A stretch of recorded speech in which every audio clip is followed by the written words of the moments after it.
So, moving on to the last thing of the day, Hillary Clinton D-Day Twitter post. So, this comes from Fox. Hillary Clinton commemorates D-Day with posts suggesting Trump is comparable to Hitler. Big surprise there. She always compares Trump to Hitler. It's not a big surprise. Not like some big saw twist that Hillary has this kind of opinion. This is just normal Hillary Clinton just being Hillary Clinton. Hillary Clinton marked the 80th anniversary of D-Day operation with a social media post that appeared to cast former President Trump as a threat to democracy on par with the Nazi dictator Adolf Hitler. Everybody that opposes the left is Hitler. Everybody. All people would be considered Hitler according to these guys, except for Adolf Hitler himself. Because believe it or not, authoritarianism is actually a left-wing idea. Hitler had a lot of left-wing ideas, more so than you think. In a X post on Thursday, or Twitter and X, same thing, Clinton implied that democracy is at stake in the upcoming presidential election. Democracy's at stake? No way. It's not like they say this every 4 years.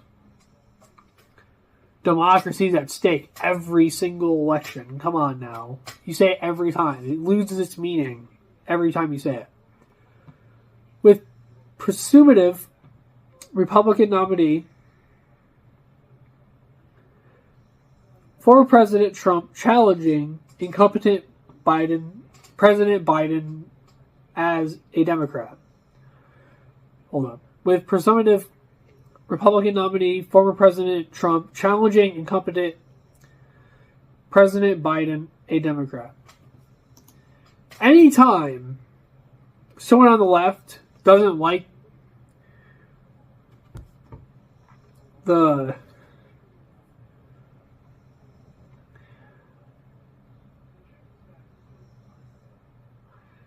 anytime the left doesn't like runs for office, it's a threat to democracy. Every single time, no matter who it is. It could just be a good, well-meaning Republican who thinks that abortion isn't good. And he's automatically a threat to democracy.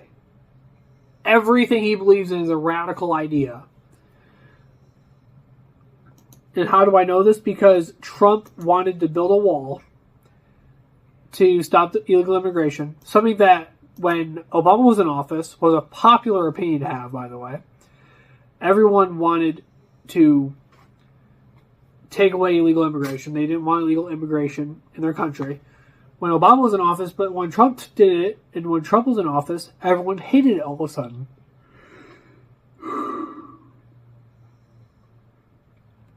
80 years ago today, thousands of brave Americans fought to protect democracy on the shores of Normandy. Clinton wrote on a Twitter post on Thursday. This November, we will all have to do this. This November, all we have to do is vote. So she is making this big deal out of this election. And she's comparing this election to the Operation Overlord. And as a politician, I feel like that's a very weak message to send for D-Day. Like, out of all the things you could have said on D-Day, you could have remembered all of the people who've died. You could have visited the thousands and thousands of graves of these great men and women who have, let's be real, men who died on that day. I'm not saying that women didn't die. I'm just saying it's mostly men who die on that day. And she plays it off like it's a minor inconvenience. This is the 80th year anniversary of this historic achievement, really, of this immense act of bravery. And she just treats it like it's a minor inconvenience. Just like she's acting like the hardest thing that people did on D-Day was like get bit by mosquitoes and like the heat from the beach or whatever, and you know, like a couple guys got Grantham, like their thumb got jammed in the gun. Like, that's how she's treating this. She's treating this like it's not a big deal. And I don't get it. I don't get it. She's like, she treats D-Day like it was like some minor inconvenience. Where in reality, thousands of people ranging from the ages of 18 to 56 years old fought and died on these beaches. Thousands. Not just Americans. People all together. British people. And many other allied forces. Thousands of people died fighting on these beaches. And, you know, there are men on these boats who pulled the lever knowing as soon as they pulled the lever, they'd be shot to death. And they did it anyways, because that's just the manly thing to do. They knew that they were doing it for the right reason, so they did it anyway.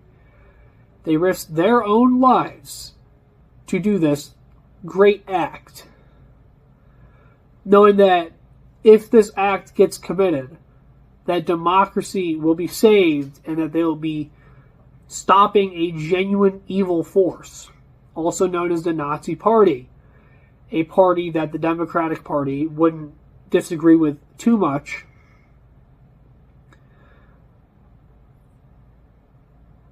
And, you know, this is, like I said, this is the 80th anniversary of this immense act of bravery. This immense miracle, really, of just people overcoming the odds. And you have to make this about Donald Trump. I get it. Donald Trump's great, but you don't have to make everything about him. Come on now. The D-Day invasion of Normandy, France, on June 6, 1944, is one of the most famous moments in U.S. military history. It was a turning point of World War II and the beginning of the liberation of Europe from the Nazi Germany control by American and Allied forces. The implication from the failed 2016 Democratic nominee is that her former rival Trump is a great threat to democracy, similar to Hitler's Third Reich. Which is a guy who saw world domination. He literally wanted to dominate the whole earth. He wanted to have all of the world in his control. And he wanted to kill anybody who opposed him. Like, this is what actually happened. And, you know, the guy who, believes in pro-life, he's the real Nazi? He's the threat to democracy, similar to Hitler? Come on, get out of here. It wasn't the first time Hillary Clinton has compared Trump to Hitler. In May 21st, post on Twitter, or X, she called him Grifter Hitler. So not only is she alluding to Donald Trump being Hitler, she just flat out states it. And shared an Associated Press article about a video posted to Trump's Truth Social account referring a unified Reich. Which the word Reich isn't a bad thing. Okay? Using the word Reich does not automatically make you Hitler. Reich is its own thing. It has its own meaning. Okay? Reich is just another word for nation. Or an empire, or whatever, it's just any synonym of that. So when he says unified Reich, it's meaning unified nation. At least in the context of America.